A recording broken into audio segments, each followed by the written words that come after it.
Bueno, iniciamos con los que están. Recuerden ustedes que este seminario se está transmitiendo por Zoom, tal como están ustedes, y también por Facebook, en el Facebook de la Facultad de Economía. Y además, adicionalmente, pues queda registrado, ya queda guardado en el Facebook precisamente de la facultad, para que ustedes lo puedan ver posteriormente si ustedes así lo deseen. Hoy es la sexta sesión y última de este seminario sobre las implicaciones económicas del paquete que presentó el Ejecutivo Federal y que fue aprobado finalmente. En esta última sesión vamos a tener un taller fiscal que estará a cargo de Ricardo Cantú Calderón, que es un investigador asociado del CIEP, que es nuestro coanfitrión, el CIEP, que coordinadamente con nosotros accedió a llevar a cabo este seminario para los alumnos y a algunos otros interesados sobre estos temas, ¿no? El doctor Ricardo Cantú Calderón es doctor en política pública y maestro en economía y política pública por la Escuela de Gobierno y Transformación Pública del Tecnológico de Monterrey. Es un programador por pasión y microsimulador por vocación.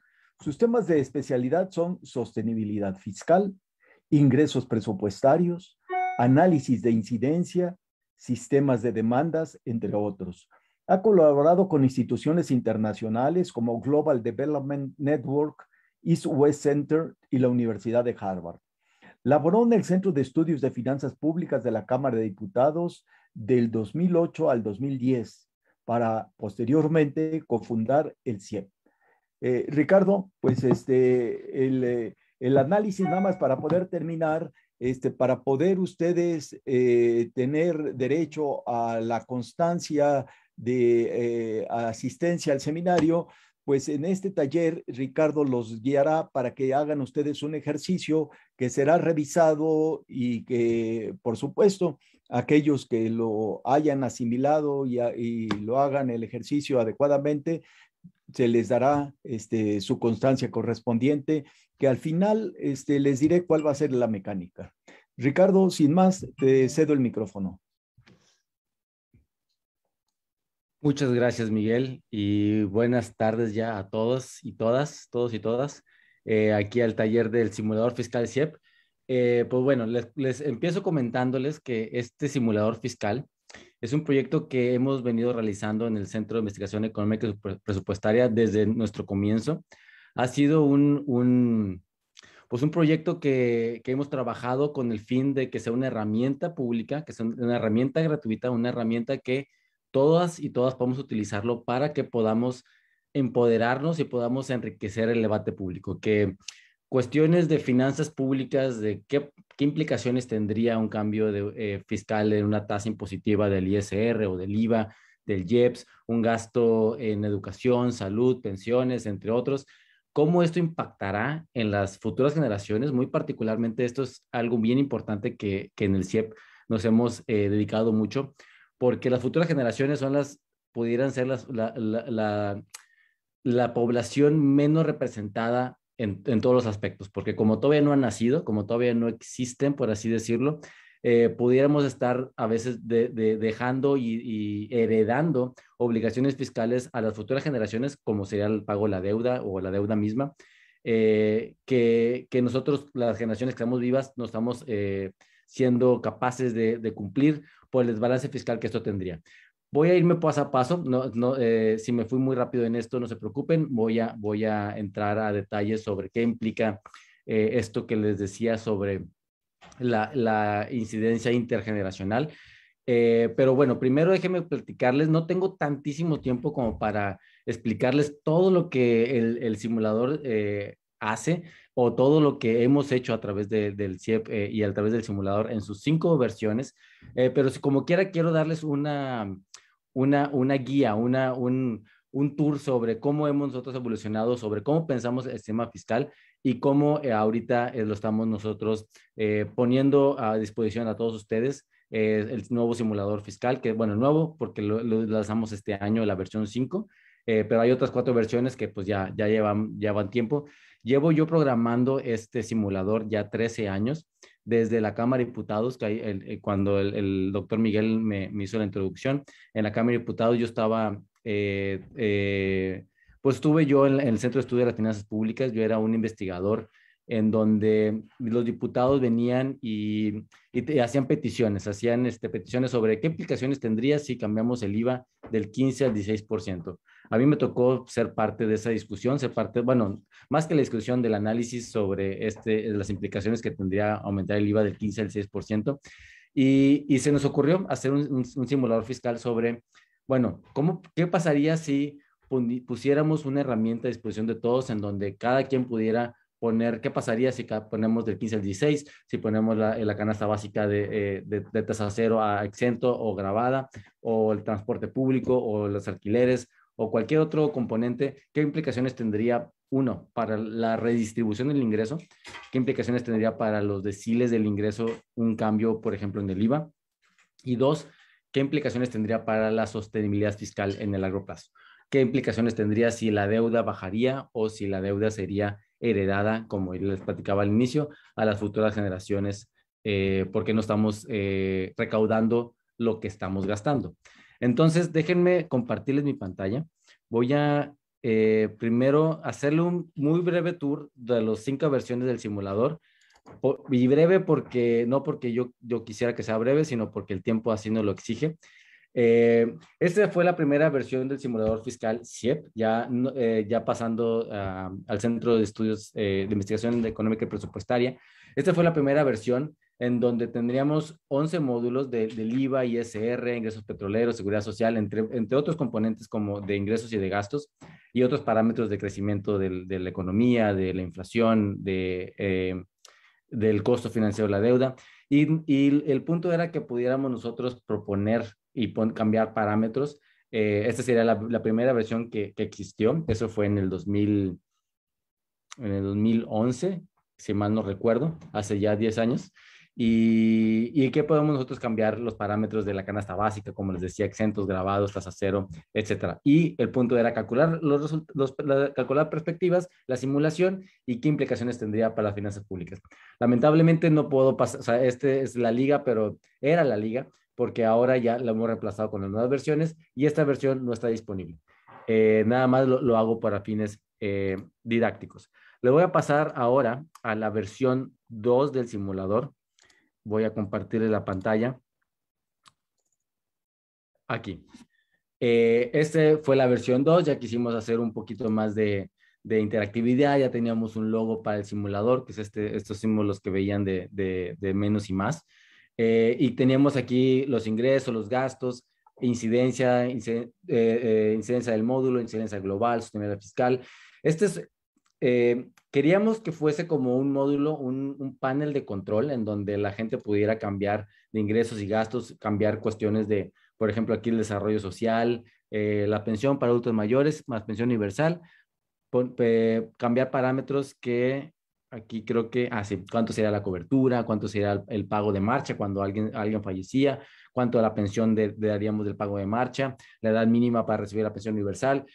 Y tenemos aquí los perfiles y tenemos la incidencia por deciles, pero lo que nos dimos cuenta es que había mucha información y la gente se empezaba a asustar, empezaba a tener como un poco de precaución de no quiero moverle a esto porque es o sea, es muchos parámetros los que se pueden cambiar y por lo tanto como que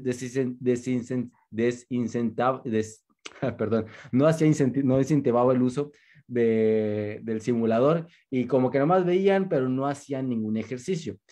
Entonces nos pasamos a una versión 3 que buscábamos ser más amigables, que sea, aquí van a haber errores en la pantalla, porque pues ya no está en uso, no está siendo mantenido, pero digamos el concepto sigue siendo el mismo, porque ahora teníamos en una sola pantalla, teníamos los parámetros, disculpen si va muy rápido aquí el orden, pero teníamos el análisis de incidencia, teníamos los perfiles del impuesto en sí. Los perfiles es cuánto paga cada generación, y generación lo pensamos como edades. Cada edad, los de 0 años, 5 años, 50 años, 100 años, cómo pagan y cómo reciben cada generación, dependiendo si son los ingresos o los gastos. Teníamos aquí, estos son nomás para fines ilustrativos, no, este perfil no es real, pero es para decirles que teníamos las proyecciones de cómo esperaríamos cambiar la recaudación con la transición demográfica, que ahorita me voy a meter también en eso. Todo eso está explicado en el nuevo simulador fiscal en la versión 5, pero esto es para fines de cómo estábamos nosotros pensando el sistema fiscal. Y una premisa que quisiera yo compartirles desde ahorita, mientras estoy aquí mostrándoles la versión 3, que es la versión 3 del simulador, es que nosotros creemos en el CIEP que el sistema fiscal empieza y termina en el ciudadano. Es decir, del ciudadano obtenemos los recursos ya sea por ISR personas físicas, ISR personas morales, la seguridad social o las cuotas al IMSS, los ingresos petroleros, que los ingresos petroleros, aunque es propiedad de la nación, en ese sentido es de todos los mexicanos y de todas las mexicanas, por lo tanto nosotros lo estamos considerando como que nosotros, los ciudadanos, los residentes de México, estaríamos otorgándole el derecho de nuestros recursos naturales al gobierno para su administración. Entonces sería como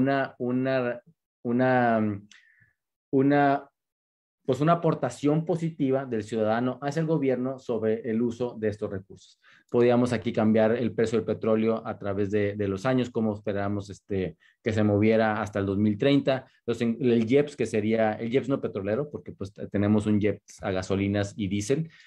¿Cómo esperaríamos nosotros poner las tasas al alcohol, a las cervezas, a los cigarros, a los juegos y sorteos, telecomunicaciones, entre otros?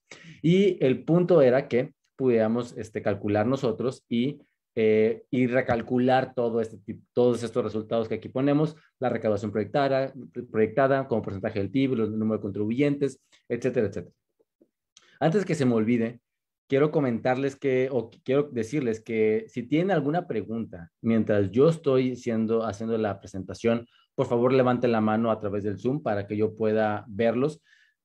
Dado que va a ser una sesión más interactiva, un taller en donde queremos poner manos a la obra, no va a haber tal cual los 15 minutos de preguntas y respuestas. El formato que optamos es que durante esta hora y 15 minutos que tengo, es que ustedes puedan levantar la mano, yo les pueda contestar mientras hago mi presentación y podamos rebotar las ideas y poder explicarles si existe alguna duda al respecto. Entonces, para que quede esto de una vez claro para todas y todos. Bueno, entonces esta fue la versión 3. La versión 3 tenía muchas ventajas, ya tenía una ventaja de que era mucho más limpio, mucho más amigable, no tenía tantos, como quiera tiene muchos números, como quiera asustaba a la gente, pero tenía una gran desventaja, que es que no estaba cuadrado con las cuentas nacionales. No teníamos, si yo ponía el 100% de ISR, que sería irreal, pero por ejemplo, ni el 100% de ISR a personas morales, no me daba exactamente lo que cuentas nacionales me diría de los ingresos por sociedades e instituciones sin fines de lucro. Me daba otro número. Entonces ya pasamos a una versión 4. Una versión 4 que sería esta que les estoy mostrando, en donde ya está cuadrado con cuentas nacionales, ya teníamos un match, un empate entre lo que sería la encuesta nacional, ingreso y gasto de los hogares, el sistema de cuentas nacionales, los censos económicos, teníamos otro tipo de base de datos que el INEGI y la Secretaría de Hacienda publican. Ya tenía todo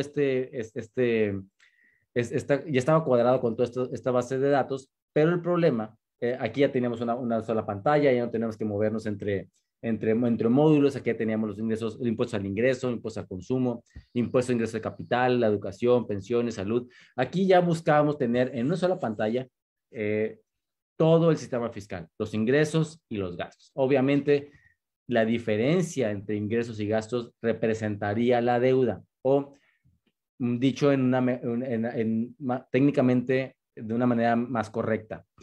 No es la deuda, sino sería el endeudamiento. El endeudamiento sería el flujo con el que año con año se adquiere un financiamiento y por lo tanto nos estamos endeudando una cierta cantidad de dinero, de recursos año con año, y la deuda sería pues el acervo, el saldo de todo este tiempo que hemos venido acarreando la deuda o los desahorros que existieran. Y también tenía aquí unas proyecciones de ingresos, proyecciones de gastos, las proyecciones el Sankey, que ahorita voy a meter a esta gráfica que a mí se me hace muy, muy interesante.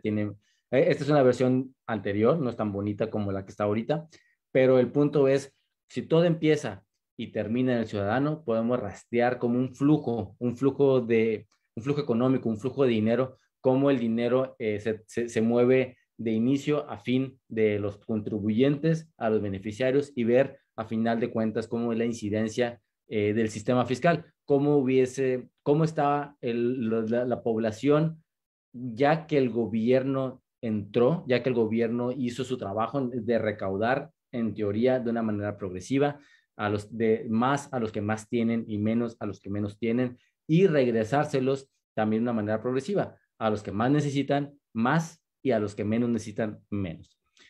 Ahorita me voy a meter ya en la nueva versión esta gráfica y lo que sería lo más importante, por así decirlo, sería la proyección de la deuda en el largo plazo. ¿Cómo nosotros estamos proyectando en el largo plazo este endeudamiento que el gobierno y este desbalance que tendría el gobierno en el futuro?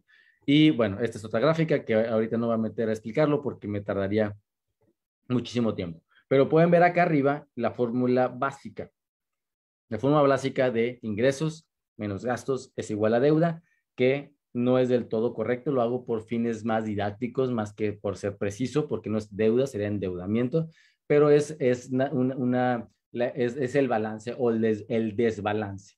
Si no tenemos si gastamos más de lo que tenemos, o lo tendremos que recaudar eventualmente. O sea, no podemos endeudar ahora, pero eventualmente tendremos que recaudar esos recursos y pagar como quiera los intereses que con ello representan. Ahora sí, ya terminé de hacer el pequeño tour de los 4 versiones anteriores del simulador fiscal CIEP.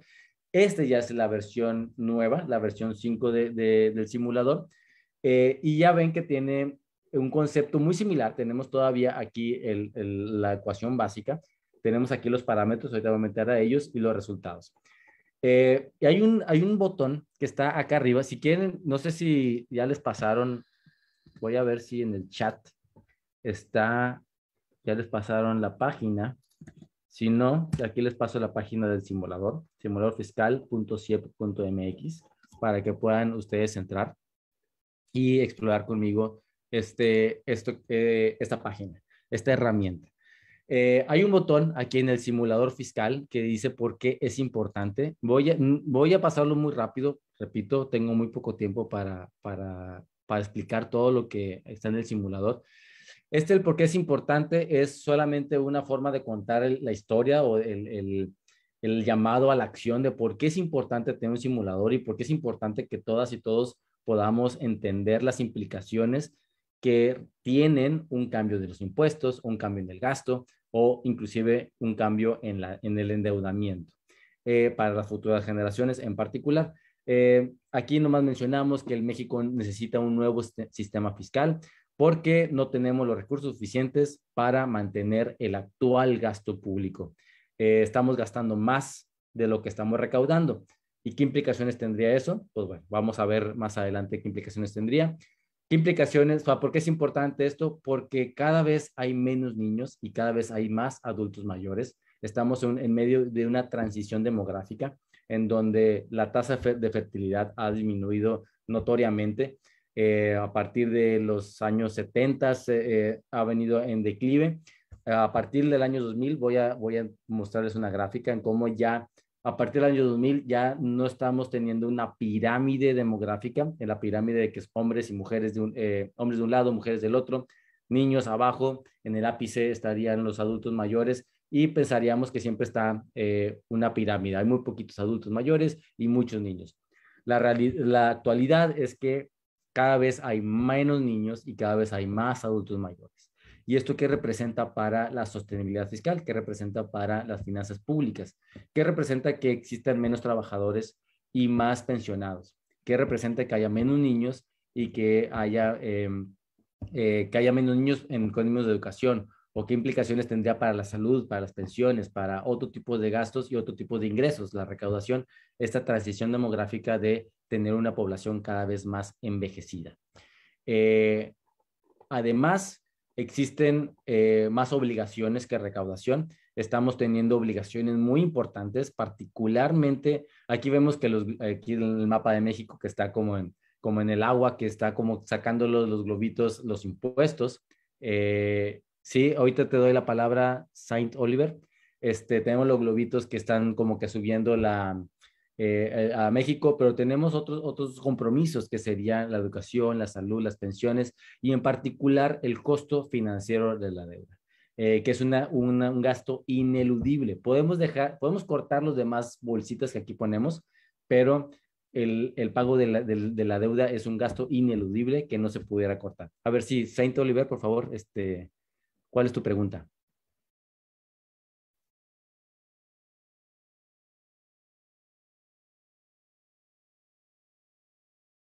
Eh, no sé si no puedas quitarte el mute o si alguien tenga que darte permisos. Ya, listo. ¿Sí me Súper. escuchas, Ricardo? Sí, te escucho ya. Ok.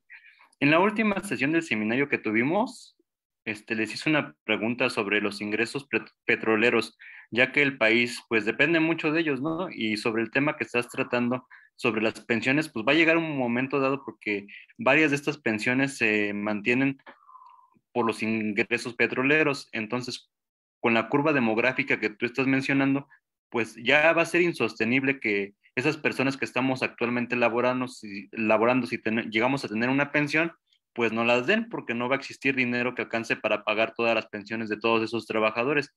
Y ocasionaría pues en el mediano y tal vez largo plazo un problema cuando se acaben los combustibles fósiles y el actual gobierno no ha hecho nada para obtener ingresos de otra forma que no sea el petróleo como una fuente principal de ingresos. No sé si sea la segunda o la tercera porque no es la primera, pero sí es una fuente principal de ingresos del país. O sea, ¿tú qué planes harías para que pues esas personas cuando lleguen a jubilarse o pensionarse pues tengan un ingreso? Porque eso ocasionaría un problema para las personas que reciben un ingreso de su pensión.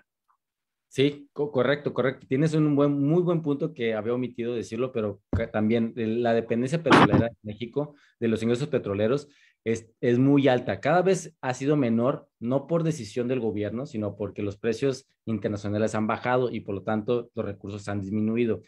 Pero tienes toda la razón. ¿Qué pasará cuando los recursos petroleros se agoten?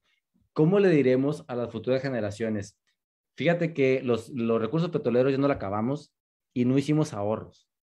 Además, ya comprometimos en pensiones muchísimo dinero y no hay tantos trabajadores para pagarlos. Ahora ustedes, futuras generaciones, tienen que pagar más ISR, más IVA y recibir menos pensiones y tal vez menos otros gastos públicos porque no hicimos las reservas que necesitamos, no ahorramos lo que pudimos hacer. Es un gran punto y eso añade el problema que México está enfrentando o que enfrentará, que sería la dependencia de los recursos petroleros. Entonces, tienen mucha razón en ese sentido, no lo había comentado, pero ¿qué pasará? Si estos son recursos finitos y el precio dada la transición energética en donde estamos transitando a energías verdes y renovables y cada vez estamos dejando de lado estos tipos de recursos fósiles, pues también pone más presión a esta situación de las finanzas públicas. Y lo de las pensiones, bueno, tenemos sistemas de reparto, tenemos cuentas individuales, que las cuentas individuales tienen también muchos problemas que no tendré el tiempo de meterme de las afores, que en teoría el dinero de las afores se va, a veces los invierten en la deuda de gobierno y se vuelve otra vez gasto corriente cuando en teoría quitamos las cuentas individuales para que no fuese un gasto corriente, para que el ahorro de los trabajadores se mantuviesen y fuesen disponibles. Pero bueno, eso por un lado, y el sistema de reparto, bueno, si una persona a los 18 años en el 97, porque tenemos dos leyes, ¿no? La ley del 73, la ley del 97. Si una persona de 18 años todavía estaba en la ley 73 antes de las cuentas individuales, se va a jubilar a los 30, cuando cumpla 65 años, y todavía mantenerlos otros 20 años más por la esperanza de vida representa grandes retos. Y bueno, y también la esperanza de vida sigue creciendo. ¿Qué pasará si en un par de años, por así decirlo, descubrimos la cura contra la diabetes y ahora la esperanza de vida aumenta 10 años? ¿Qué pasará o qué implicará tener y mantener 10 años más a pensionados con sistema de reparto, como tú bien dices, que está financiado con recursos, bueno, con todo tipo de recursos, petroleros, pero también con recursos tributarios, porque no están etiquetados los recursos, se van a una gran bolsa. Actualmente tenemos recursos, los juntamos una gran bolsa y esa gran bolsa la decidimos cómo redistribuirla. Entonces, sí, tienes toda la razón de los ingresos petroleros, de las pensiones, y es parte de la situación y del reto por el cual ponemos a disposición el simulador fiscal. Vi que levantaste la mano otra vez o te quedaste con la mano levantada, Sainz.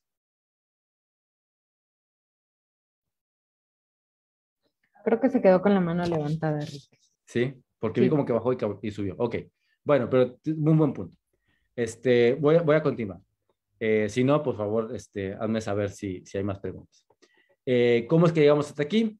Bueno, pues ha prometido más gasto de lo que estamos recaudando. Estamos teniendo estos problemas de insostenibilidad.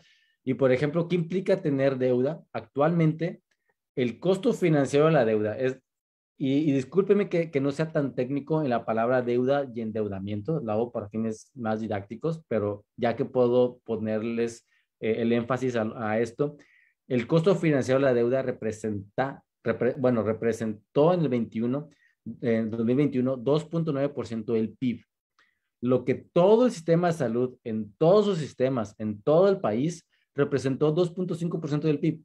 Estamos gastando más en el costo financiero de la deuda que en todo el gasto de salud. Imagínense el costo de oportunidad que esto representa para el sistema fiscal, tener que designar esa cantidad de recursos al financiamiento de la deuda, con todas las explicaciones de redistribución del ingreso que eso pudiera representar, de transferir recursos públicos a pagar deuda con respecto a un costo o un gasto en salud que sería no mucho menor, pero notoriamente menor que el costo financiero de la deuda. Y bueno, aquí ya estamos invitándolos a reinventar el sistema fiscal. ¿Y cómo podemos reinventar el sistema fiscal? Nosotros, como el Centro de Investigación Económica y Presupuestaria, estamos poniendo a su disposición el simulador fiscal CIEP. Y esto es lo que estamos ahorita viendo. Voy a hacer ejercicios, entonces también del tiempo se me va a ir muy rápido, pero ese es como el contexto en el cual nosotros desarrollamos el simulador fiscal CIEP. Con estas premisas, con estas premuras, con estos retos que representa a nivel demográfico, a nivel de recursos petroleros, entre otros. Por eso que desarrollamos el simulador fiscal CIEP. Ahora, el simulador fiscal cuenta de tres grandes secciones, por así decirlo. La primera sección es la más sencilla, que no tienen que hacer nada. La más sencilla es este pedazo, que es el encabezado, que es solamente darle la bienvenida, a qué se refiere el simulador fiscal CIEP, cuáles serían los pasos para usarlo. El paso 1 es proponer políticas públicas de ingresos o de gastos. El segundo paso es ver cómo está el balance presupuestario de los ingresos menos gastos. Y el tercer paso sería ya encontrar los resultados de largo plazo y la incidencia. ¿Cómo esperaríamos que la deuda evolucionara? ¿Cómo esperaríamos que los diferentes deciles pagaran? ¿Cómo esperaríamos que las diferentes edades pagaran? Que eso se llama el ciclo de vida fiscal. Ahorita me meto también a eso, entre otras cosas, entre otros conceptos que creemos relevantes nosotros. Tenemos una versión en inglés, por si acaso hay personas internacionales que quieran utilizarlo.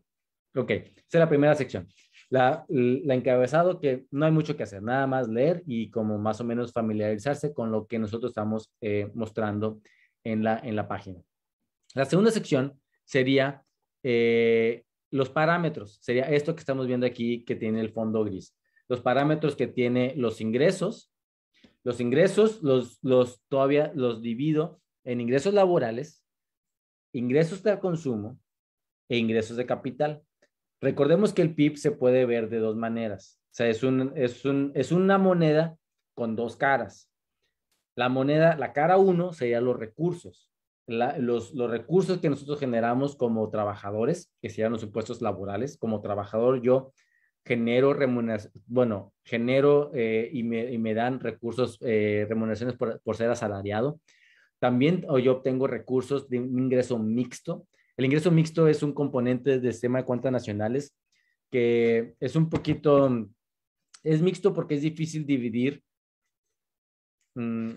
Por ejemplo, si uno tiene un negocio propio, yo tengo un negocio que es un puesto en la esquina de tacos, en donde yo tengo un puestecito con una infraestructura mínima, que tengo mesitas, tengo mi comal y tengo lo que yo tenga de equipamiento para atender a mi clientela. Y yo soy el dueño. Yo soy el dueño y además trabajo en mi puesto de tacos.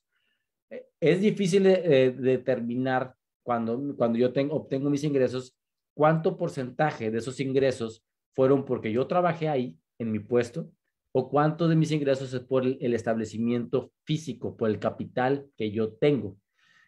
Como es difícil de determinar cuánto fue por capital y cuánto fue por trabajo, es que le llaman ingreso mixto. Yo aquí lo que hago es divido, no es sí es arbitrario, pero hay literatura detrás y hay mucha investigación detrás del sistema de cuentas nacionales, de las cuentas nacionales de transferencia, no sistema, cuentas nacionales de transferencia, que tiene investigación a nivel mundial. Ahorita ojalá tenga tiempo de meterme más al respecto, que ellos dicen, bueno, el ingreso mixto, 2/3 partes es laboral y 1/3 parte es capital. Entonces yo tengo aquí un ingreso mixto laboral, por así decirlo, nomás lo estoy dividiendo de una manera muy simple, cuánto representaría el ingreso mixto laboral y cuánto representarían también, y aquí repito las remuneraciones de asalariados, porque estas sumas, esto que yo estoy poniendo aquí como cuentas de referencia del PIB, no son acumulativas. Lo que yo estoy haciendo aquí es, por ejemplo, esta es la cuenta del PIB de remuneración de asalariados. Esto representa a nivel global el 22.093% del PIB, para ser muy específicos. ¿Qué impuestos gravan esa cuenta del PIB? Yo sé que el ISR de asalariados o salarios está destinado a gravar o a recaudar esa cuenta en particular. ¿Cuánto esperaríamos nosotros recaudar por ISR de salarios? Esperaríamos recaudar 3.4% del PIB. Esa es la estimación de la Ley de Ingresos de la Federación 2022. Estos ya son valores para el del paquete económico 2022. ¿Cuánto esperamos recaudar ya con el crecimiento económico que esperaríamos, con todo lo que el paquete económico implica? Ya estamos nosotros estimando que sería 3.406% del PIB la recaudación de ISR salarios. Esta tasa efectiva es solamente una división simple entre este 3.4 entre el 22.093. Es decir, ¿cuánto estoy yo efectivamente recaudando del total disponible de la remuneración de los asalariados? Si yo pongo aquí el 100%, yo estaría recaudando el 100% de las remuneraciones de asalariados. Tal vez ustedes, no, si lo ponen 100%, no van a ver el 100% porque existen exenciones del ISR, existen deducciones, existen otros conceptos que hay que considerar para entender bien cuánto nosotros estamos recaudando del total. Pero el punto es que si esta es la recaudación esperada y este es lo que se genera, lo que las personas pues sí, generan en el PIB, la tasa efectiva sería 15.41%. El 15% estamos recaudando por ISR de salarios. Yo puedo hacer lo mismo para ISR personas físicas, que sería honorarios, servicios personales, arrendamientos, derechos de autor, otro tipo de conceptos que implicaría el ISR de personas físicas. ¿Cuál sería su base a grabar del PIB? Sería el ingreso mixto laboral. Esperemos recaudar 0.22% del PIB y la tasa efectiva es del 1.6%, 1.7%, muchísimo más bajo que lo que representaría el ISR salarios. Y las cuotas del IMSS estaría recaudando, me encantaría tener más tiempo para explicarles cómo está diseñado cuentas nacionales, el sistema de cuentas nacionales y todos los componentes que hay detrás, pero hay un componente que es remuneraciones salariados y otro que es contribuciones a la seguridad social. Y eso representa todos los ingresos laborales. Esto sería los ingresos, si yo sumo, bueno, si yo sumo este concepto de remuneraciones salariados más las contribuciones a la seguridad social, más el ingreso mixto laboral, me daría el 40% del PIB. Recuerden, o repito, no estoy sumando conceptos, solamente estos son de referencia. ¿Cuáles de estos impuestos están grabando a cuál cuenta macroeconómica? Todos los conceptos, todos los ingresos laborales representarían a nivel nacional el 40% del PIB y todos los impuestos laborales representarían 5.1% del PIB. Si yo saco la tasa efectiva, otra vez, entre 5.091 entre 40, eso me da una tasa efectiva del 12%. Ahí te doy la palabra, Sainz, otra vez. Y eso me daría que del total de los impuestos laborales, nosotros estamos efectivamente recaudando el 12.7% del total de los ingresos laborales. De todos los impuestos laborales, estamos recaudando el 12% o 13% de los ingresos laborales. A ver, Sainz, sí, por favor, otra vez.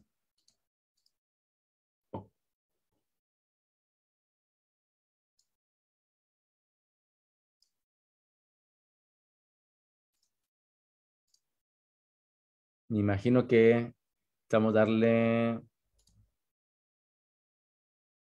quitarle el mute.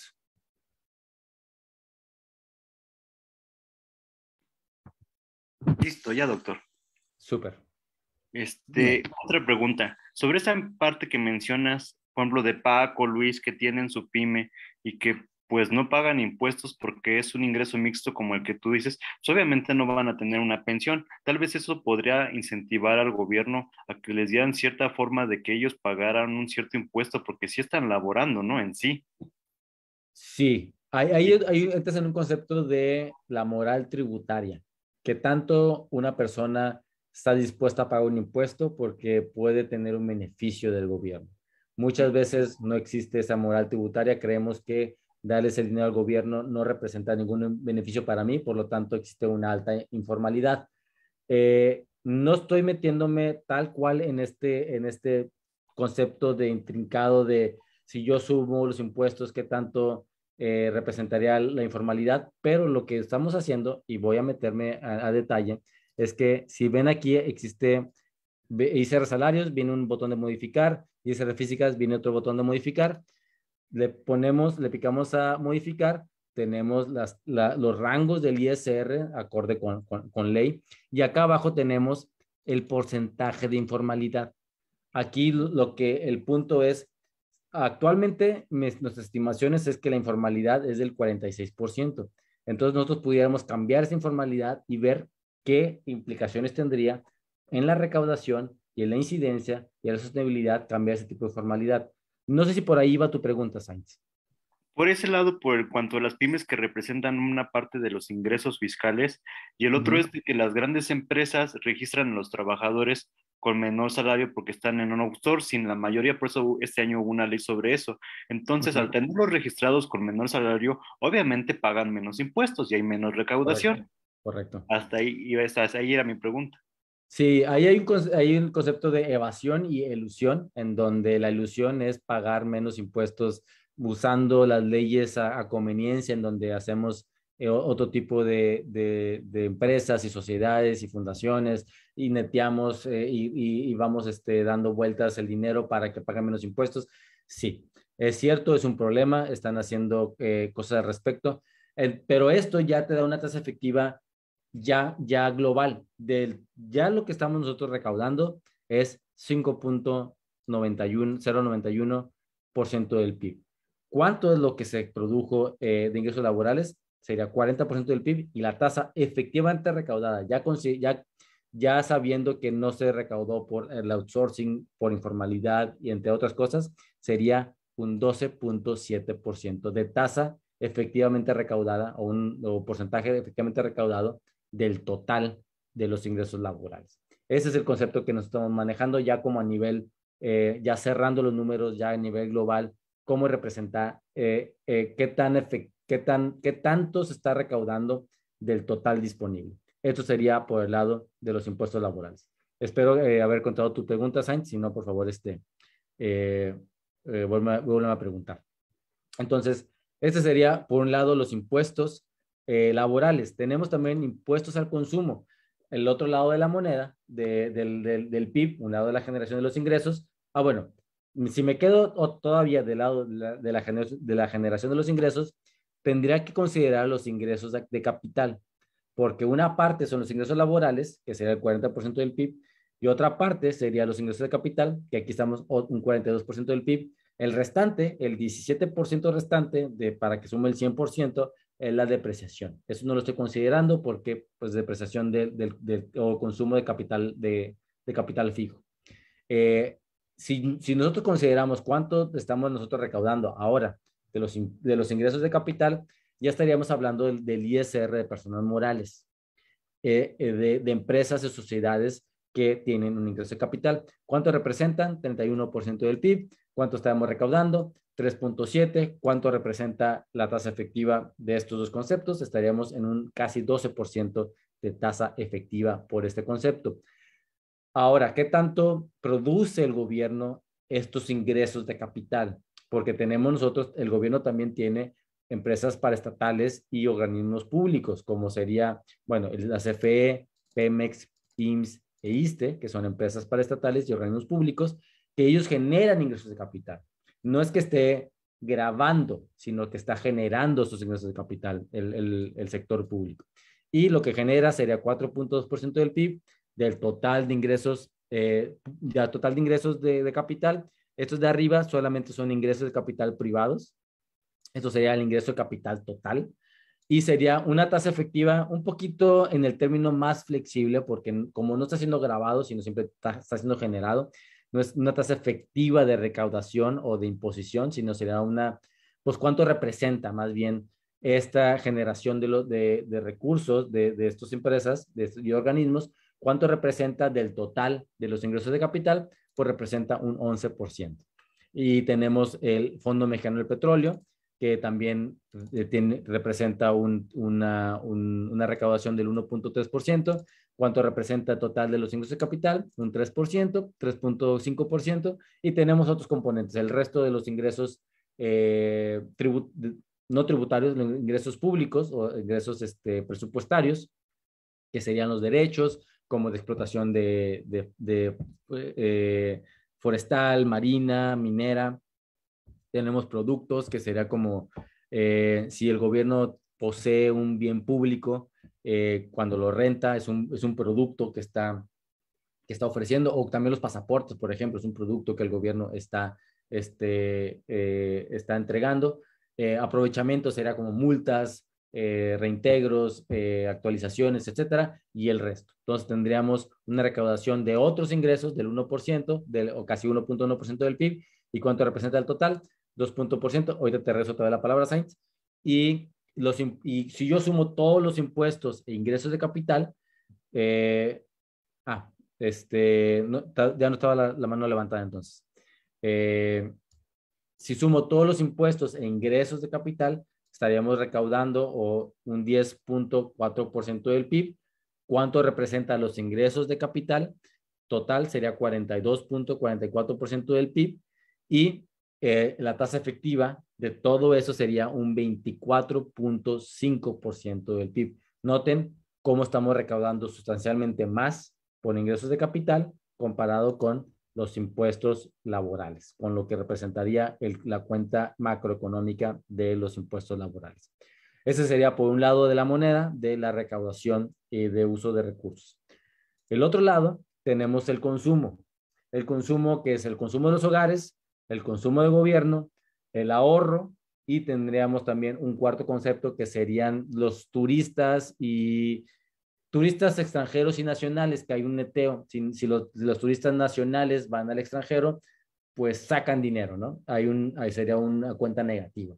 Pero si los turistas extranjeros vienen y gastan en el país, meten dinero y abre una cuenta positiva. Me encantará tener más tiempo otra vez, repito, de explicarles todo lo que es el sistema de cuentas nacionales, que a mí es un tema que me fascina. Pero bueno, considerando que solamente estamos grabando el consumidor final, que sería el consumo de los hogares, el total consumo de los hogares, el IVA, que busca grabar una fracción de eso, porque sabemos que no estamos grabando ni alimentos ni medicinas, espera recaudar 4.3% del PIB. ¿Cuánto representa esta recaudación del total del consumo de los hogares? Sería un 6.5%. El ISAN, ¿cuánto se recauda?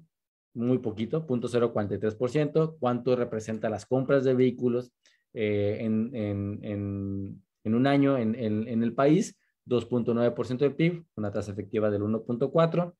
El IEPS, no, yo lo estoy poniendo como cuenta de referencia del consumo de hogares, pero ojo, no todo el consumo de hogares está sujeto a IEPS, pero no tengo la fineza o la fuente de información no es tan fina como para yo determinar cuál de todo el consumo de hogares está grabado bajo IEPS. Entonces, con este disclaimer o con esta advertencia, pues les digo que la tasa efectiva del IEPS, según esas estimaciones, que está subestimada, es del 2.7% del PIB. Importaciones, me estoy viendo aquí con el balance comercial de importaciones, esta sería la tasa efectiva, pero si sumo yo todos los impuestos al consumo, me darían 6.4% del PIB, toda la recaudación de los impuestos dirigidos al consumo. ¿Cuánto es el consumo de hogares? 66% del PIB. ¿Cuánto es nuestra tasa efectiva? 9.7. Entonces vean cuál es de dónde se está recaudando más. Número 1, de los ingresos de capital, que estaríamos en un casi 25% de tasa efectiva. Número 2, ingresos laborales, que tenemos un casi 13% de tasa efectiva. Y número 3, impuesto al consumo, que estaríamos en casi un 10% de tasa efectiva. Y con esto tendríamos la primera parte de los parámetros, que serían los ingresos. La segunda parte, si le pican aquí al botón, ven que como que palpita un poquito este botón, son los gastos, y me pasa al otro lado de la ecuación del sistema fiscal, que sería las erogaciones, el presupuesto de egresos de la federación. Y aquí no hablamos de tasas efectivas, sino hablamos de gastos per cápita. Por ejemplo, educación, tenemos el gasto por nivel educativo, básica, media superior, superior, posgrado, educación para adultos y otros gastos educativos. Tenemos la cantidad de alumnos que existen en cada nivel y cuánto es el gasto que esperaríamos nosotros tener en cada nivel y cuánto representaría entonces este gasto entre el número de alumnos. Nos daría un gasto per cápita en este caso, para educación básica, de 21,600 pesos por alumno se estaría gastando en un año por educación básica. Si nos vamos a educación media superior, estaríamos en 23,000 pesos de gasto per cápita. De educación superior, 30,000 pesos. Estamos subiendo un poquito, pero vean que el posgrado no está tan bien. Existen también algunas discrepancias sobre este número de cuántos alumnos hay realmente. Todos estos son alumnos en educación pública, no educación privada, únicamente en escuelas públicas. 21,000 pesos por alumno. Educación para adultos, 2,392 pesos, lo cual yo creería, nada más como comentario, que la educación debe ser para todas las edades, no solamente para los niños. Yo creería que debe de haber una educación continua más allá de los jóvenes y niños, sino que también los adultos y adultos mayores puedan seguirse capacitando y seguir entrando en nuevas metodologías y herramientas y tecnologías que pueden existir. Pero bueno, como está ahorita, tendríamos un gasto per cápita de 2.392 pesos por cada alumno que va a educación para adultos. Y bueno, otros gastos educativos los estoy distribuyendo al total de los alumnos.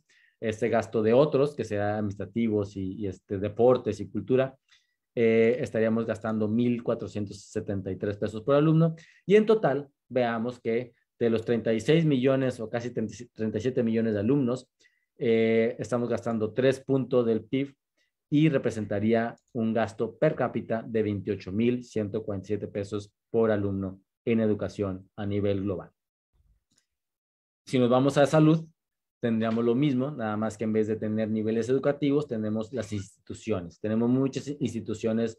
El sistema de salud es súper fragmentado en México. Tenemos la Secretaría de Salud, tenemos el IMSS Bienestar, tenemos el nuevo Instituto de Salud para el Bienestar, que es el INSABI, tenemos el IMSS, tenemos el ISSSTE, tenemos Pemex, que tiene sus propios hospitales, y tenemos al ISFAM, que es el Instituto de Seguridad Social de las Fuerzas Armadas de México, que también tiene sus propios hospitales. ¿Cuántos asegurados tenemos en cada institución? Aquí los pongo en la segunda columna, cuánto es el gasto para cada institución y cuánto sería el gasto per cápita por institución. La Secretaría de Salud, que en teoría atiende a todos los mexicanos, con la salvedad de que tienes que estar en una zona urbana o particularmente en la Ciudad de México, porque no tiene hospitales a nivel presencia nacional, está muy concentrado. Sería un gasto de 900 pesos por persona, un poquito más. IMSS Bienestar 2,000 pesos, el INSABI 3,000 pesos, el IMSS 4,600 pesos, el ISSSTE 4,600 pesos también, y Pemex y el ISFAM 41,000 pesos por asegurado. Veamos aquí las diferencias que hay por institución. Las pensiones. Me tengo que ir más rápido porque se está acabando el tiempo y todavía falta mucho por decir. Pensiones. Tenemos una desigualdad tremenda en pensiones. Veamos las pensiones para adultos mayores, que se destinan a todas las personas mayores de 65 años, que son 10 millones de personas. La estimación es de 10 millones de personas mayores de 65 años. Se gasta 0.91% del PIB, lo que representa 24,800 pesos anuales por pensionado. Que son entre 12 meses, pues sería casi 2,000 pesos mensuales. El IMSS, ¿cuánto se gasta? ¿Cuántos pensionados tiene? ¿Cuánto se gasta? Estaríamos gastando 134,000 pesos anuales por pensionado. El ISSSTE, 225,000 pesos por pensionado. Y vean las pensiones de Pemex, CFE, la extinta Luz y Fuerza del Centro, la extinta Ferrocarriles Nacionales y el ISFAM, estarían gastando 1,400,000 pesos por pensionado. Vean la disparidad que existe, la desigualdad que existe aquí en las pensiones para cada institución. Vean, por ejemplo, que lo que se gasta en Pemex, CFE, Luz y Fuerza del Centro, etcétera, es más que lo que se gasta en adultos mayores, en la pensión por adultos mayores, considerando que el nivel de pensionados es abismalmente diferente. ¿Y cuánto sería en total? 16 millones de pensionados. Ojo, hay 16 millones de pensionados. Hay solo 10 millones de personas de 65 años o más. Hay más pensionados que adultos mayores. Y si vemos cuánto estamos gastando nosotros como porcentaje del PIB en todas las pensiones públicas, 5 puntos de PIB, casi 5.1, ¿cuánto representa? 86,830 pesos por pensionado. Por otro lado, tenemos los otros gastos, que tenemos ya lo que no es educación, salud y pensiones, lo divido por capítulo. Eso ya, me imagino que ya lo vieron en sus otros seminarios. El capítulo número 1 sería servicios personales. El capítulo número 2, materiales y suministros, gastos generales, subsidios, transferencias. Y estoy haciendo los gastos que tenemos, o sea, los otros gastos que tenemos. No tengo forma yo de saber quiénes son los beneficiarios de estos gastos. Yo pongo a la población general residente de México, los 128 millones de personas, y cuánto representaría este gasto por persona si se pudiera hacer ese tipo de evaluación. Pero es para dar un poco de perspectiva de cuánto estaría gastando en cada uno de estos capítulos a nivel general. Y si sumo todo, ¿cuánto serían 14 puntos del PIB? 128 millones de personas y sería casi 31,000 pesos que estamos nosotros erogando por persona en estos conceptos. Y tengo aquí un módulo final, que es el ingreso básico, que está en cero. No existe actualmente un ingreso universal o ingreso básico, que se le llama, que son transferencias a todas las personas, que podemos cambiarlo a menores, quitarle ese ingreso básico para no darle a los menores de edad o no darle a los mayores de 65 años, pues para un poquito, pongo este módulo para poder mejorar la incidencia en dado caso de que hagamos algún tipo de escenario radical. Este tipo de ingresos básicos es muy progresivo, tiene muchas ventajas, pero no existe actualmente y la desventaja es que es muy costoso. Si queremos hacer un ingreso básico, pues necesitaríamos tener una identificación única universal, la cual no tenemos en México. Necesitaríamos tener bancarizados a la población, lo cual tampoco es del todo factible en el corto plazo.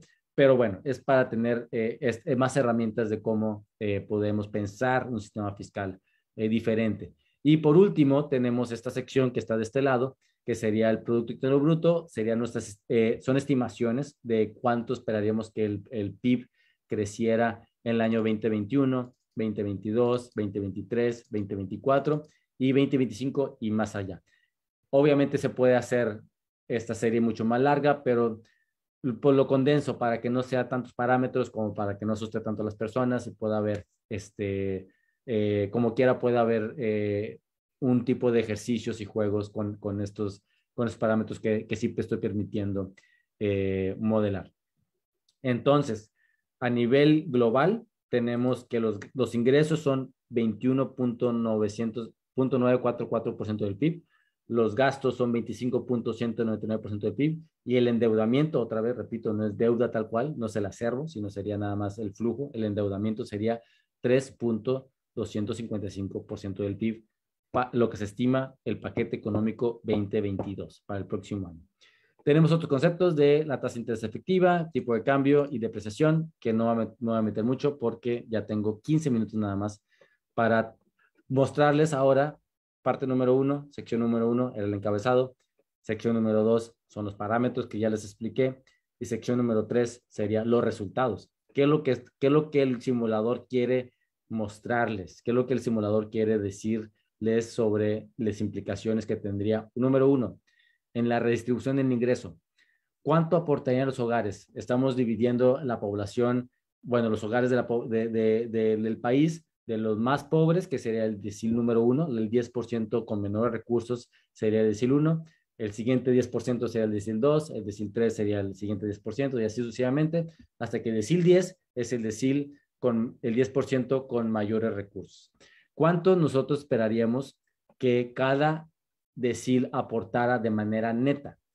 ¿A qué me refiero con manera neta? Yo estoy sumándoles todos los impuestos, le sumo el ISR de personas físicas, el ISR de salarios, le sumo el IEPS, el IVA, etcétera, y le resto lo que reciben de educación, lo que reciben de salud, lo que reciben de pensiones, lo que reciben de obras públicas, que es de infraestructura, el capítulo 6,000, si mal no recuerdo, que ahí está. Y por eso vemos que el decil 1 recibe más de lo que aporta, por eso tiene un signo negativo, está recibiendo más por cuestión particularmente de educación de lo que aportaría por los impuestos al ingreso, impuestos al consumo e impuestos al capital.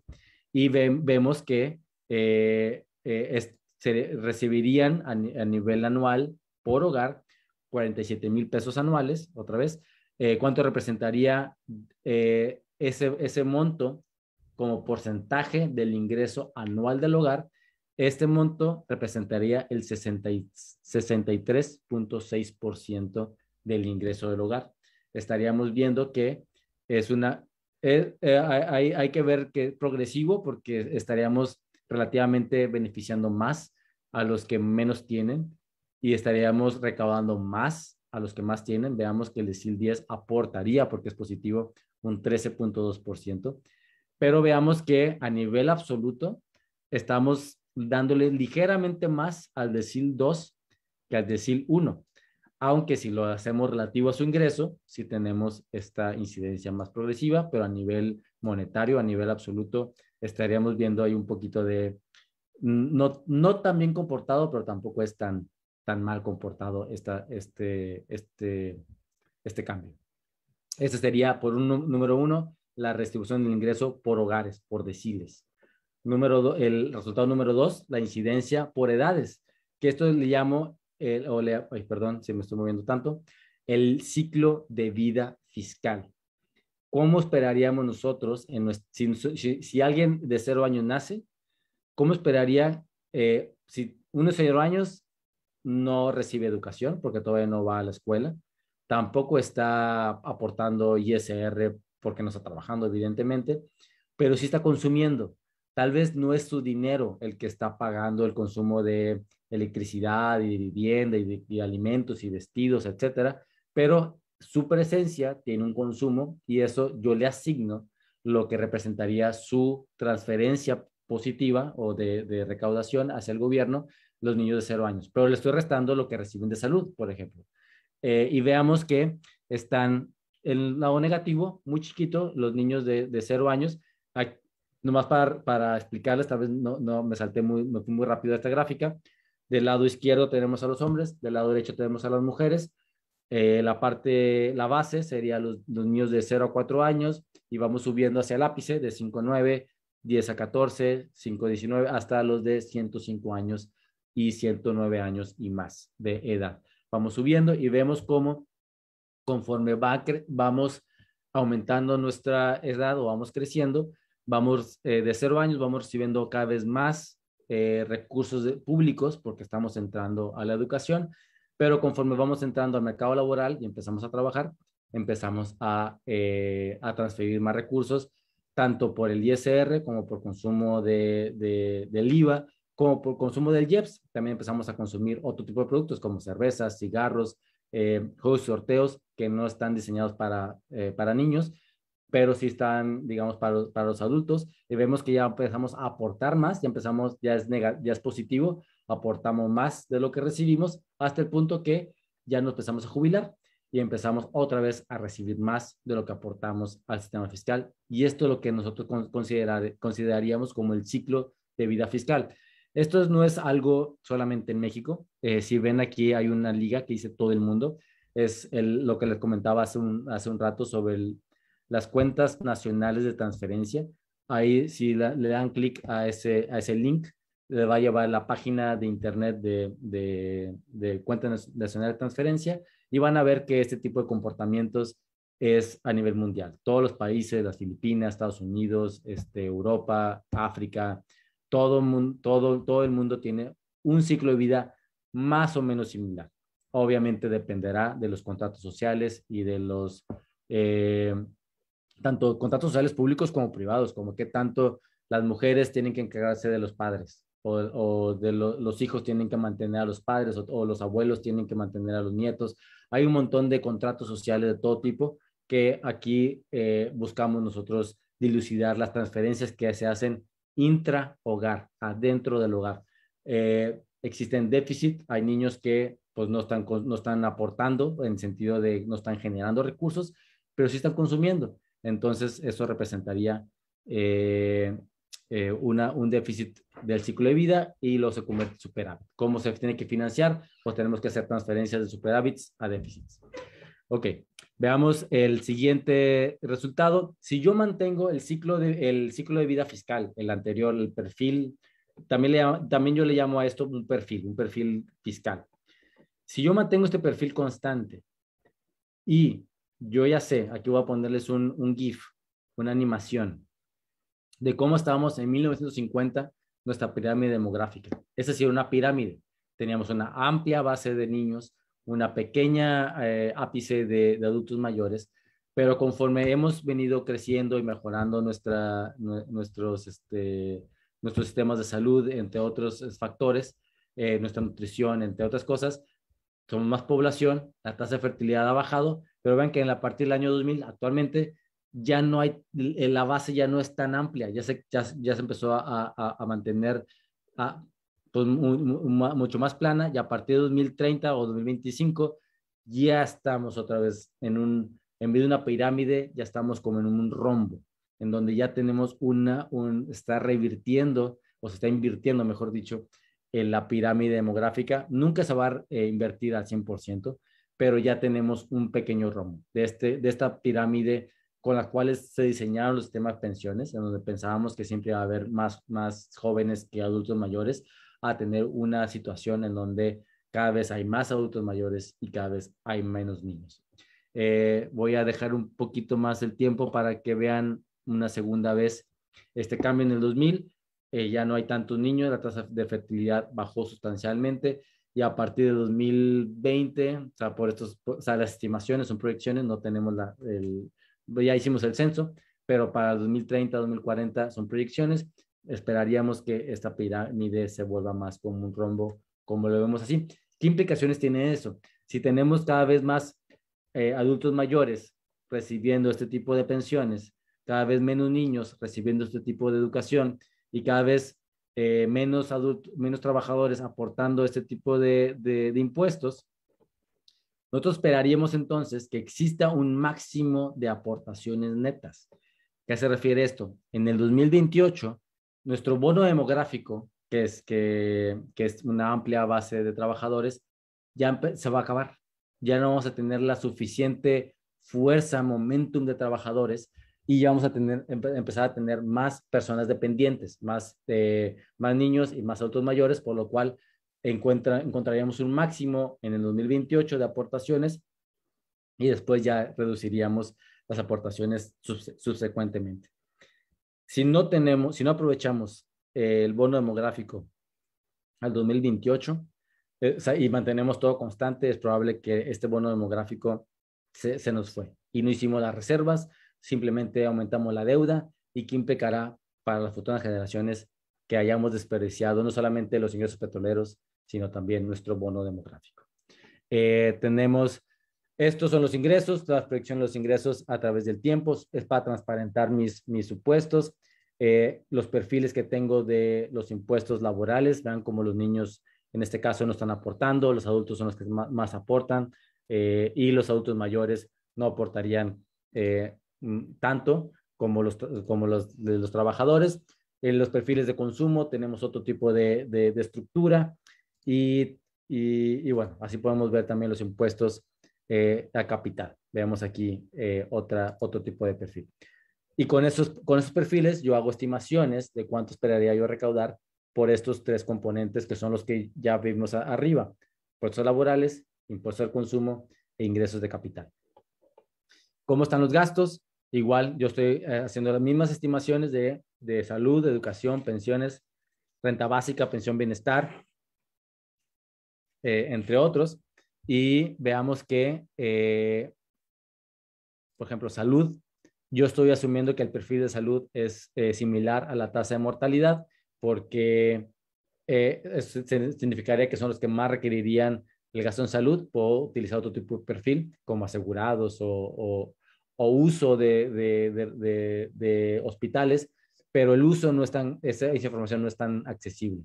Yo utilicé aquí la tasa de mortalidad, y en lo cual los niños de 0 años siguen siendo los que tienen una tasa de mortalidad más alta, pero veamos que como quiera tenemos diferentes, se hace como quiera, eso es presente para todas las edades. Y lo mismo lo tengo para educación, en donde estamos muy concentrados como les decía, en jóvenes y niños y casi nada en adultos mayores. Y así para pensiones, que sería el lado opuesto, más para adultos mayores y muy poquito hay también pensiones de orfandad y de viudez. Y bueno, pensión bienestar y otros gastos. Aquí tenemos los perfiles. Y por último de estas tres ecuaciones, sería cuál sería entonces mi proyección de deuda en el largo plazo. Yo esperaría, o con las estimaciones de todo esto que les acabo de decir, que la deuda empiece a aumentar, y en el 2030 lleguemos a un 66% del PIB de deuda, del indicador de deuda. Y por último, este sería el Sankey que les comentaba anteriormente, cómo es el flujo de inicio a final, cómo el decil 1 está aportando en sus diferentes componentes, cómo está dividido los puestos laborales, Fondo Mexicano de Petróleo, que todos lo aportaríamos de manera homogénea, impuesto al consumo, impuesto al capital, y lo mismo para educación, salud, pensiones, etcétera. Aquí yo estoy modelando el inicio y el fin del sistema fiscal basado desde la persona. Se me fue el tiempo de volada. Este es el último resultado, pero quiero hacer un ejercicio al menos antes pues, de terminar mi participación, porque se fue muy rápido el tiempo. Por ejemplo, ¿qué puede hacer el simulador? Además de demostrarles cómo está el status quo, ¿qué puede hacer? Un ejemplo que yo les venía a decir es, ¿qué pasará si yo decido arbitrariamente, en este caso, decido, yo voy a hacer cero todos los ingresos al consumo? Yo voy a sustituir, perdón, voy a sustituir todos los impuestos al consumo, y es cuánto yo tendría que aumentar los ingresos, los impuestos laborales para mantenernos igual. ¿Qué tendría que pasar? ¿Y qué implicaría hacer este tipo de sustitución en la sostenibilidad y en la redistribución del ingreso? Para fines didácticos. Esto es para que entiendan más o menos qué es lo que pudiera hacer. Yo aquí puse tasa efectiva cero a todo. Tasa efectiva cero a todo para que no recaude nada de sus impuestos al consumo. Aquí hay 3 botones. El botón de restablecer, restablecería todos los valores predeterminados. El de actualizar, si yo le pico actualizar, dice 7 segundos. Parece que no hace nada, pero en 7 segundos va a actualizar estos valores de recaudación del PIB, y me va a dar ahora la nueva estimación. Ahí está, ya estamos recaudando 0% o 0 pesos de impuesto al consumo, y vean cómo aumentó la deuda, evidentemente, porque estoy yo reduciendo los impuestos al consumo. Como es un ejercicio, ¿qué tendría yo que hacer? ¿Qué tendría que yo modificar de este lado para que pueda yo sustituir al 100% los impuestos al consumo con impuestos al ingreso? Yo ya sé que esto yo tendría que modificar todo en un 35.16%, que podría parecerles mucho. Voy a copiar esto en todos los rangos, y el subsidio al empleo lo voy a hacer cero. Y voy a hacer las deducciones también cero. Obviamente, repito, para fines didácticos. Voy a picarle a calcular resultados. Aquí voy a tener que esperarme 1 minuto, 60 segundos. El problema del simulador 4, creo que no terminé de decir, es que ya estaba conciliado con cuentas nacionales, pero tardaba hasta 4 minutos en calcular. Eso es mucho tiempo de espera. De hecho, 1 minuto, van a ver que es mucho tiempo de espera. Voy a estar aquí hablando 1 minuto, va a parecer mucho, para hacer un escenario. Pero bueno, es lo mejor que puedo hacer. Tengo un servidor que sí es bueno, pero pues no es el super servidor de Google. Es un servidor normalito que está ahí en la oficina, pues atendiendo todas las peticiones de los usuarios, y está calculando otra vez todo.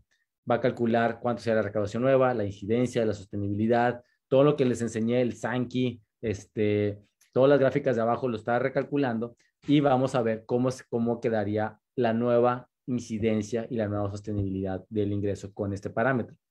Vamos a ver. Esperemos a que termine. También, si ustedes están utilizando el simulador ahorita, así como yo lo estoy utilizando, pues va a hacer que se haga un poquito más lento las estimaciones, y en vez de 60 segundos, que sean 70 segundos o 80 segundos. Pero vean, no es tanto tiempo, 60 segundos, pero sí es sustancioso. Y eso es un escenario. Si quieres hacer 10 escenarios, pues serían 10 minutos de espera nada más. Digo, discúlpenme, porque pues es un tiempo que pareciera ser mucho. Pero bueno, eso es lo que estamos haciendo. Está calculando. Esperemos un poquito. Vamos a...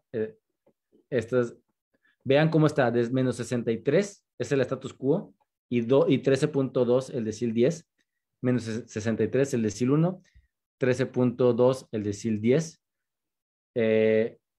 Sí, veo que se está tardando más de lo debido, y me imagino porque habemos muchos ahorita conectados, y está muy cargado el servidor seguramente de peticiones. Espero, esta es una buena prueba porque nunca había tenido a 128 participantes.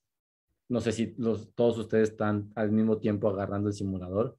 Si es así, pues está muy cargado. Es una computadora pues buena, pero no tan grande.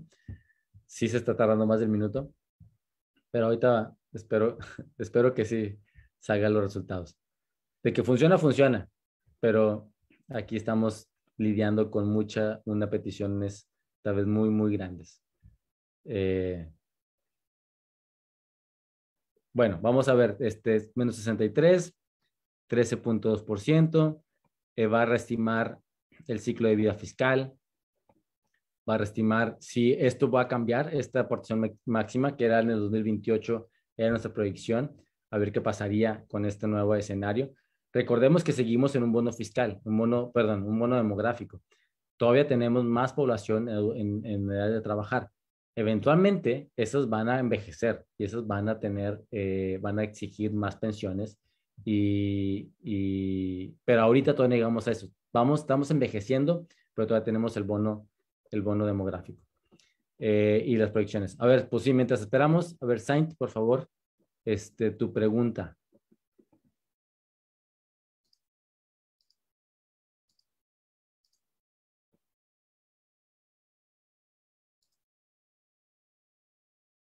Ah, sí, veo que sí hay gente utilizando el simulador.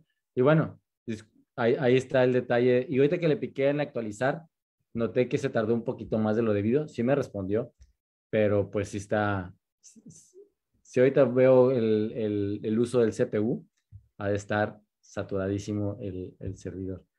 Porque, o sea, Google puede manejar millones de personas.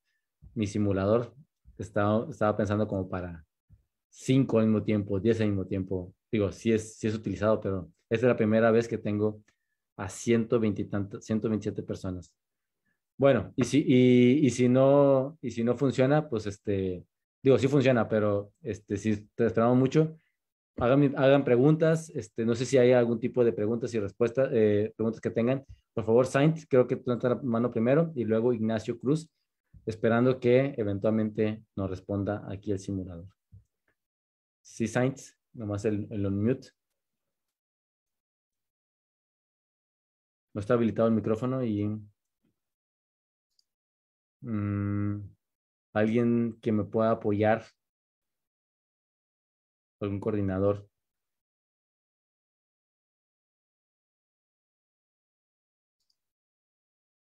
Porque yo más tengo el ask to unmute. Ya, Ricardo, muy amable, Ah, gracias. súper. Dime, Oye, ¿qué Sainz. tan importante sería la educación para los adultos en el momento dado en que ya sea la población pues ya esté en la curva demográfica pues ya en la vejez, ¿no? Porque Claro. como no hay educación para adultos aquí en México, pues obviamente no vamos a tener un Coronel Sanders ni un Francisco Goya que ya de adultos pues todavía sean productivos, ¿no? Si Ujú, sigue así la educación en México solamente enfocada para niños y jóvenes. O sea, ujú. tú sí dedicarías unos ingresos a esos adultos, adultos, ya a esas personas adultas para que tengan educación, tal vez para que surja en México un Coronel Sanders o un Francisco Goya, que ya de adultos todavía realicen algo.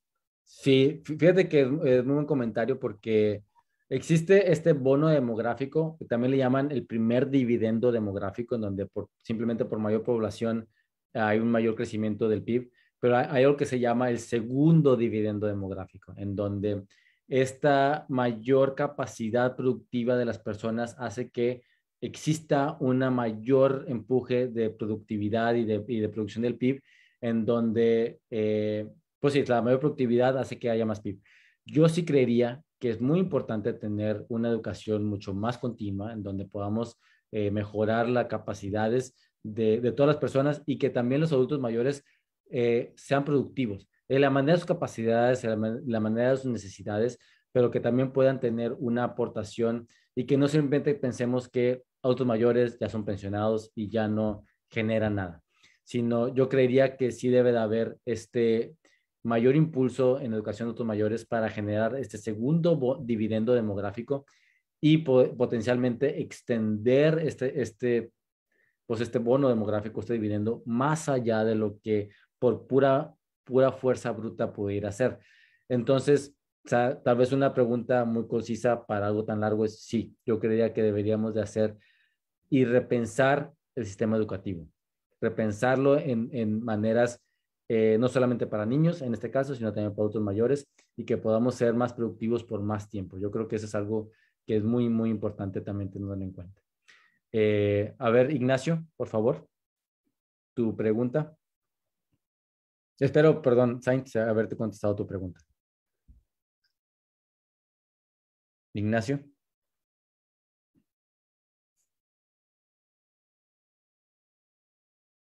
No está habilitado. Ah, gracias. No, sí, gracias, Sainz.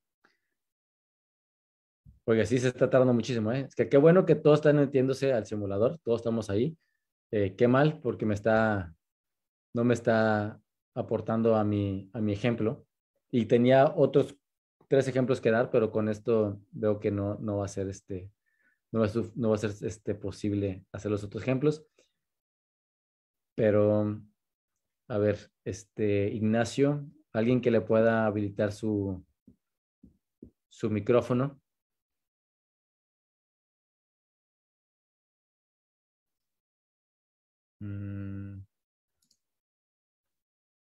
Que yo soy co-host y sí puedo, co-anfitrión, y sí puedo nomás pedirte que te desbloquees, pero no te puedo habilitar el micrófono realmente. ¿Alguien? Ya está. Ah, perfecto. Gracias, espero se escuche bien. Sí, te escucho Primero bien. felicitarte, Ricardo, porque esto refleja una inversión tremenda en horas de trabajo y una interfaz, lo que pudimos apreciar, bastante amigable. Obviamente Gracias. los ajustes que se hagan para los distintos escenarios, pues van a tener que ser reflejo de los distintos proyectos de nación que se quieren, ¿no? Exacto. Mis inquietudes son más bien técnicas. Preguntarte si es que nos puedes compartir qué lenguaje de programación utilizaste para este proyecto, para esta interfaz tan increíble, tan fantástica. Y 2, si tienes alguna numeralia de quiénes están utilizando ya este simulador. La inquietud es porque si solo está a nivel académico, pues sería increíble que se aperturara al grueso de la población, ¿no? Para tener un impacto y hacer conciencia de lo que implica todo este uso y manejo de los recursos a nivel público. Y tal vez, si me lo permites, ¿no? Si te parece bien como recomendación, tal vez el siguiente paso sea pensar en un servidor mucho más robusto, ¿no? Para que estas interacciones sean mucho más fáciles y sea mucho más enriquecedor, no solo para el sector académico, sino para el público en general, ¿no? Y finalmente, en verdad, te felicito a ti y a todos los que han estado involucrados en este proyecto, porque se ve que, insisto, que la cantidad de horas que le invirtieron es impresionante, es tremenda, ¿no? Felicidades. Muchas gracias, Ignacio. A ver, te contesto tu primera pregunta. El lenguaje de programación, esto está programado en Stata. Los cálculos se hacen en Stata. Ese sería un lenguaje de programación. El segundo lenguaje de programación sería el HTML, que sería esta interfase que están viendo, cómo está desplegado los resultados, los colores y la interactividad. HTML. Y el tercero sería el PHP. El PHP sería la comunicación entre el Stata, que le llaman en inglés el back-end, lo que está detrás, que no vemos, hay todos los procesamientos. El front-end, que sería lo que ustedes ven, todo este desplegable, y el PHP sería como el intermediario, el que agarra los inputs, lo que agarra los parámetros, el que lo manda al Stata, lo procesa el Stata, el Stata manda los outputs, los resultados, el PHP los agarra y los vuelve a desplegar.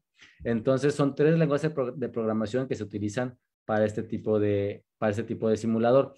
Stata, PHP y HTML. Número 2, tu pregunta número 2 es ¿a quién le hemos nosotros mostrado este simulador? Pues a muchas personas, pero digamos que hemos tenido la oportunidad de hablar con Hacienda, Secretaría de Hacienda, en su dirección de ingresos tributarios.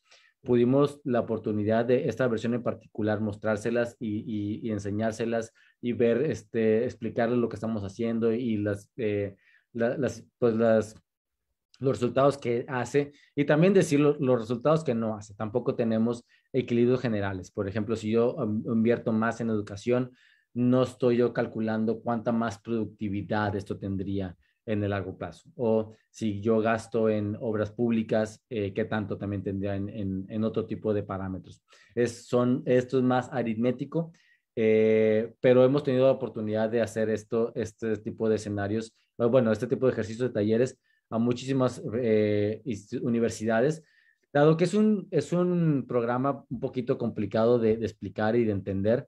Estamos enfocados mucho a universidades y posgrados. La UNAM, con ustedes lo hemos publicado, el TEC de Monterrey, la UDLA, la Universidad de Morelia, la Universidad de Quintana Roo, varias instituciones. En la Cámara de Diputados hemos tenido oportunidad de hablar con ciertos diputados y asesores, y pues poco a poco nosotros hemos sido nuestro esfuerzo de ir diseminando esta información, de hacer pública esta herramienta, de que se utilicen, pues sí, sobre todo en el área académica, en el área política, por así decirlo, pues en la Secretaría de Hacienda, Cámara de Diputados, sí nos han comentado que lo utiliza la Secretaría de Hacienda para algunas cosas. Y en tu tercera pregunta, bueno, o comentario, pues sí, ya veo que mi servidor para nada tiene la capacidad de tener este tipo de interacciones de 124 personas. Yo lo máximo que había tenido era 30 personas y sí, sí se alentaba, pero esto es por mucho, por mucho más de lo que sería permitido. Y pues bueno, ahora que ya sé exactamente que sí puede ver la capacidad de tener este nivel de aforo, pues necesitamos tener más servidores y servidores, o sea, no solamente servidores más potentes, sino más número de servidores para poder diversificar este tipo de procesamientos. Que también, yo soy economista, yo no estudié programación y todo esto de memoria RAM, memoria física, el módem, de abrir puertos y que el servidor esté funcionando y no. Pues bueno, es algo que yo no ya estoy familiarizado, pero es porque, pues bueno, porque la vida pues bueno, porque la vida me ha hecho entender, buscar y aprender de esto. Sí, ya veo que no está corriendo, ya está trascendiendo el límite que yo creía permitido. A los que no están haciendo ningún escenario, a ver si pudieran cerrar su página de internet, la página del simulador, a ver si eso me permite a mí tener un poquito más de flexibilidad o que me permita al simulador darme más capacidad. Mire, ya por fin, ya apareció, después de no sé cuántos minutos, como 10 minutos tardó. Vean que ya salió los resultados. Tardamos muchísimos, pero éramos 128 personas. Veamos que la incidencia ya cambió sustancialmente del decil 1 con el decil y el decil 10. Estamos ahora recaudando más del decil 10 y estamos recaudando menos del decil 1 por este cambio tan simple, entre comillas, de cambiar todos los impuestos al consumo al 100% de impuestos laborales. Y veamos cómo está la nueva redistribución del ingreso, vemos el nuevo perfil, el nuevo ciclo de vida fiscal, veamos que ahora pasó del 2028 a 2030, esta aportación es, dado los nuevos perfiles, ya tenemos un poquito más de bono fiscal, no bono demográfico, porque eso es fijo por demografía, por población, pero dada el perfil fiscal, estaríamos extendiendo un poquito más las aportaciones netas. Y pues bueno, tendríamos aquí las estimaciones de los ingresos, los gastos no hicimos nada, pero veamos la deuda, si la deuda bajó o no bajó. La deuda bajó ligeramente, estábamos en 66% del PIB y ahora estamos en 65% del PIB. Y podemos ver también aquí el nuevo Sankey, en donde ya no existe impuesto al consumo. Entonces, esto es lo que yo quería mostrarles. Quería hacer otro escenario que no voy a tener tiempo de hacerlo porque ya vemos que se tarda mucho y ya estamos sobre el tiempo de hacerlo al revés. Yo hacer cero los impuestos laborales y cuánto yo tendría que hacer de impuestos, cuánto yo tendría que subir de IVA, de impuestos al consumo en particular, para poder sustituir todos los impuestos laborales y otra vez hacer el escenario de qué implicaciones tendría para la incidencia, qué implicaciones tendría. Bueno, el ciclo de vida es un poquito más difícil de leer cuáles son los cambios, pero por eso está estas proyecciones de largo plazo, qué implicaciones tendría para las proyecciones de las aportaciones netas y para la sostenibilidad fiscal, que sería la deuda de largo plazo. Yo quería hacer ese tipo de ejercicios, sustituir ingresos laborales por impuestos al consumo, impuestos al consumo por impuestos laborales. También quería hacer ejercicios de reasignar las pensiones. ¿Qué pasaría si yo reasigno este promedio, 86,000 pesos por pensionado, no por adulto mayor, por pensionado? ¿Qué pasaría si yo le pongo aquí los 86,830 pesos para los adultos mayores, para darle una pensión universal a todos los adultos mayores y hacer cero todas las otras pensiones? Dado que hay menos adultos mayores que pensionados, yo no esperaría, estoy seguro que el gasto total por pensiones disminuiría, porque estábamos dando este promedio a una menor población y veríamos que el gasto por pensionado disminuiría. Es otro ejercicio que yo quería hacerles, que no creo tener tiempo para hacerlo. Y el último ejercicio, que tampoco voy a hacer, es cuánto tendríamos que crecer como porcentaje del PIB del 2022 en adelante para que, y dejando todo igual, ¿no? Ya regresando a los parámetros iniciales, restableciendo los parámetros iniciales. ¿Cuánto tendríamos que crecer en el PIB, como porcentaje del PIB, para que la deuda se mantuviese constante en el largo plazo? Y la respuesta sería más de 4.7% del PIB. Tendríamos que crecer constantemente durante todos esos años para que esta deuda se mantenga relativamente constante durante todo el periodo. Entonces yo hasta aquí ya dejaría mi participación porque ya no tengo tiempo de hacer más escenarios. No sé si hay algún tipo de otra pregunta o comentario al respecto y de haberlas, por favor, háganmela saber. Y si no, pues ya le regresaré la palabra a Miguel para que, no sé si nos oriente un poco más del tiempo o si hay algo más que hacer o no. Muy bien, pues muchas gracias, Ricardo. Lo que quisiera ahora mencionarles es que pues vamos a clausurar este seminario que tuvimos, les vamos a dar también algunas indicaciones, pero para poder hacer el cierre vamos a pedirle a la maestra Suni Villa Juárez, que es la directora de operaciones del CIEP, que nos diga algunas palabras y luego yo les daré algún mensaje de parte del director de la facultad. No sé si ya se encuentre por ahí la maestra Suni. Ya se encuentra, pero no le han dado las credenciales para poder habilitar su cámara y micrófono. No sé por ahí si Ricardo pueda apoyarnos con eso. ¿Con Ricardo qué, o perdón? Adrián, es el que está. No, Ricardo, Ya. el otro Bermúdez. Ricardo. Ya. Ricardo Bermúdez. Sí. O si estás por ahí, Adrián. Sí, dígame. Si puedes habilitarle a la maestra Suni Villa su video y micrófono porque va a dar las palabras finales. Perdón, maestra, ¿qué? Suni, S-U-N-N-Y, Villa. Suni Villa.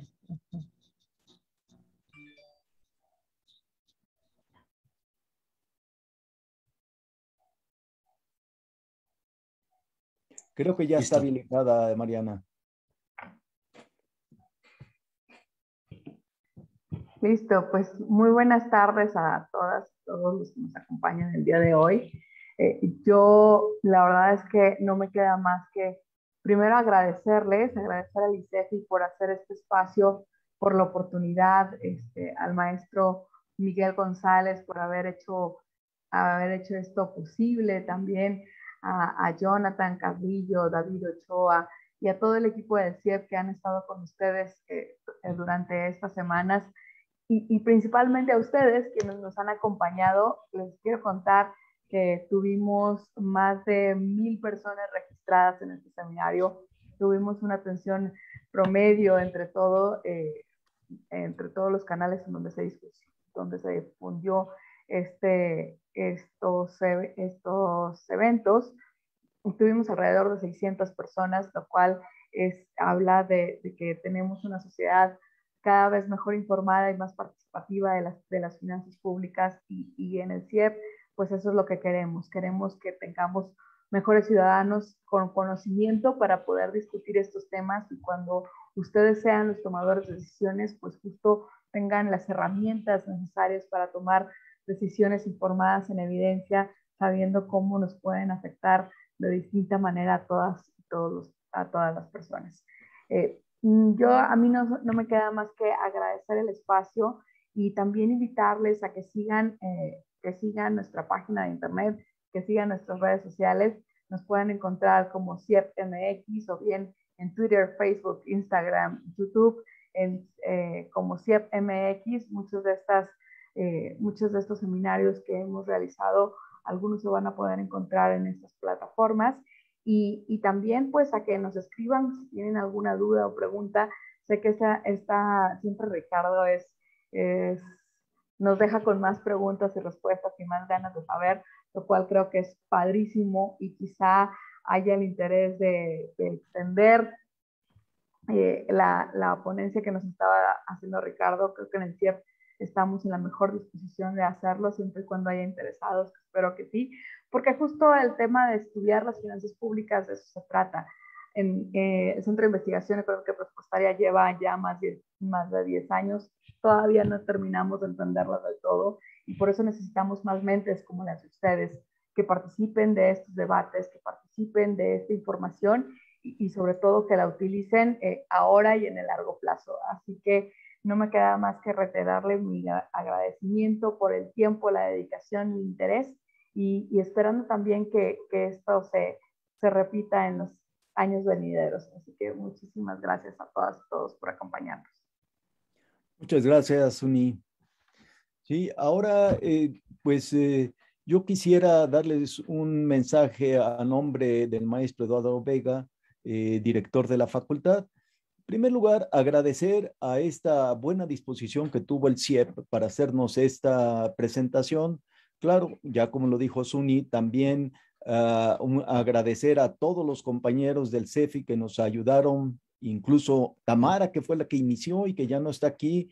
Pues muchas gracias, Tamara, si nos estás viendo, y quien tomó el relevo fue Mariana, también muchas gracias, y todo el trabajo que ustedes no vieron, pero que está detrás para programar y para poder hacer esto, fue obra de ellos y de los colaboradores del CEFI, que ustedes ya escucharon a Suni mencionarlos.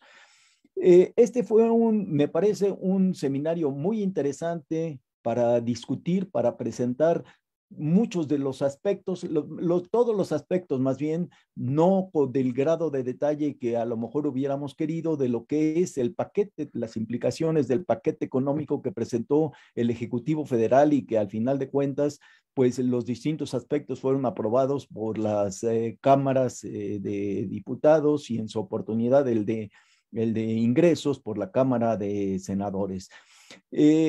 Pasamos pues de revisar los ingresos, de ver una serie de aspectos importantes como el de salud, como el de educación, como el de energía, ver también cómo estaba el balance de los ingresos y de los gastos.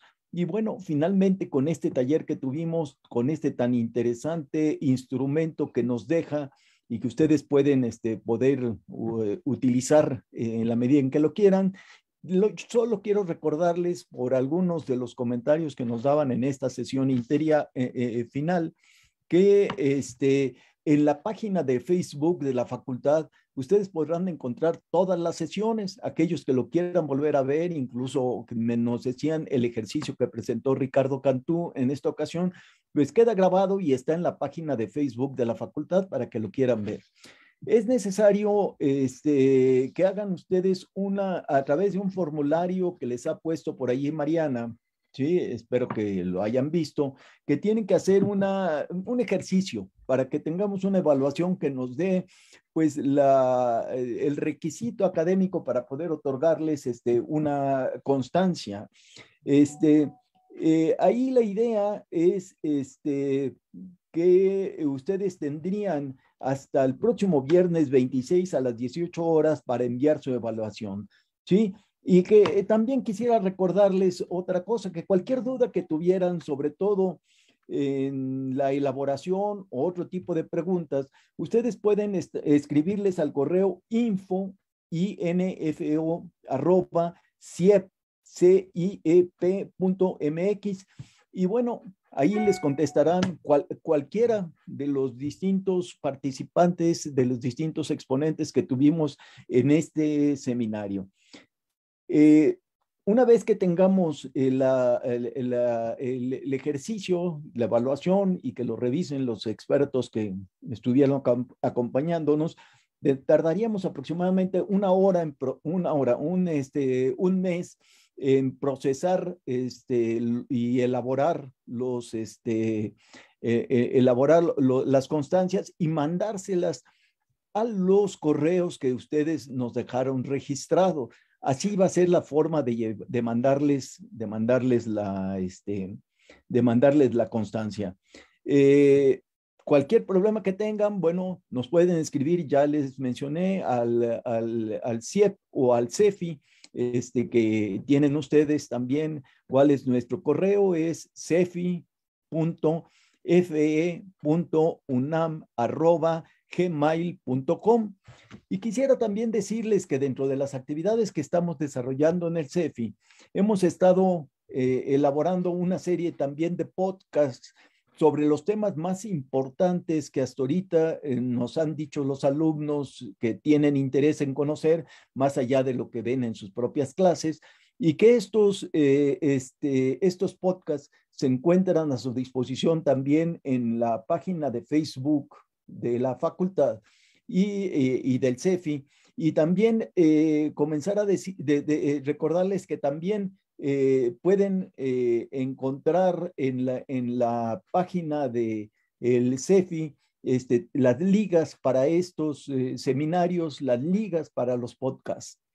Bueno, pues agradezco a todos ustedes y gracias por sus comentarios sobre el interés, y a nombre del director de la facultad, pues declaro clausurado este seminario, y que si ustedes quieren mandarnos sugerencias, nos lo hagan al CEFI y podríamos hacer pues más actividades que pudieran ser de interés de ustedes. Muchas gracias y hasta la próxima. Gracias, Mariana, Ricardo. Gracias también a Héctor Villarreal, que es el director del CIEP, que pues es el que nos ha estado apoyando, y por supuesto, aparte de Mariana, también a Tamara. Muchas gracias y hasta la próxima. Muchas gracias, Miguel, y muchas gracias a todos. Que tengan linda tarde.